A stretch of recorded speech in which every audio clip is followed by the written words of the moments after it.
Hey everyone, in this video on toilet anxiety, I want to talk about why you can't stop your brain from being in this state of hypervigilance over bathroom access, even when you have all these coping mechanisms in place which are supposed to make you feel safe.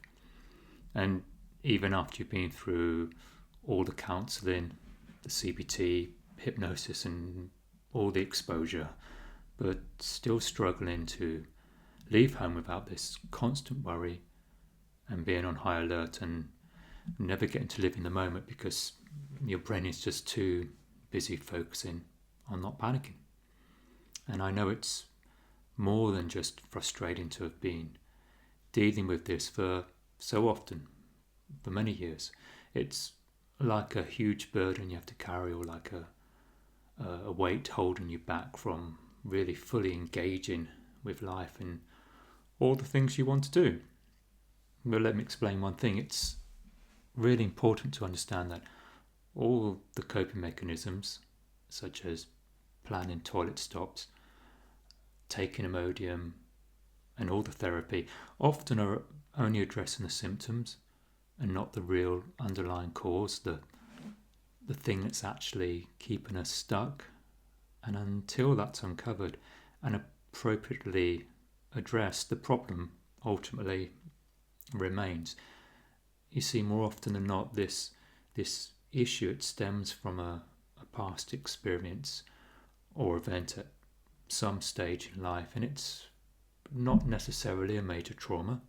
It could be a seemingly insignificant memory where you felt embarrassed or lacked control in some way, which at the time triggered a strong emotional response.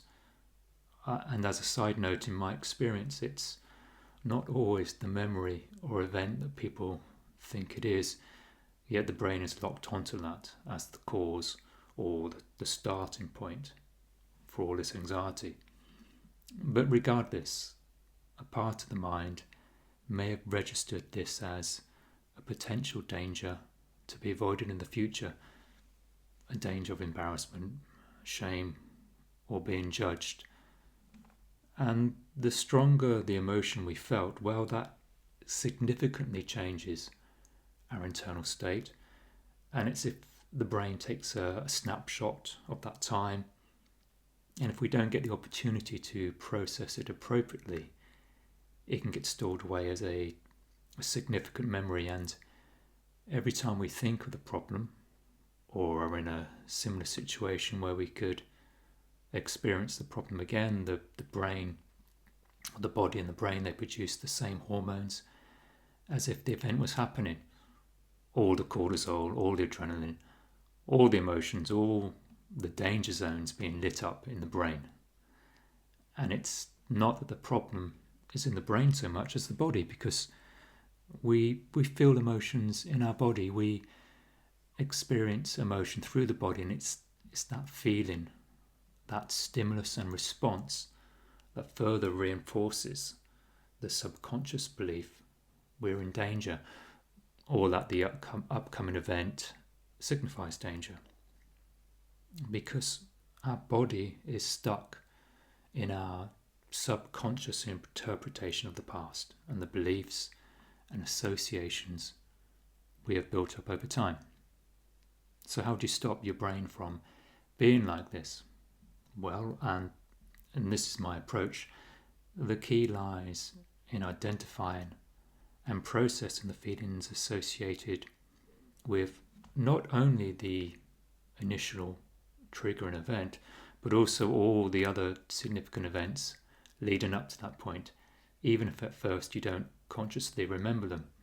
And by processing these feelings and in getting clarity on what's really going on, we get to let go of the emotional charge attached to those memories. And doing this allows us to create a new narrative, a new way to behave and act, and where we feel we can trust our body again.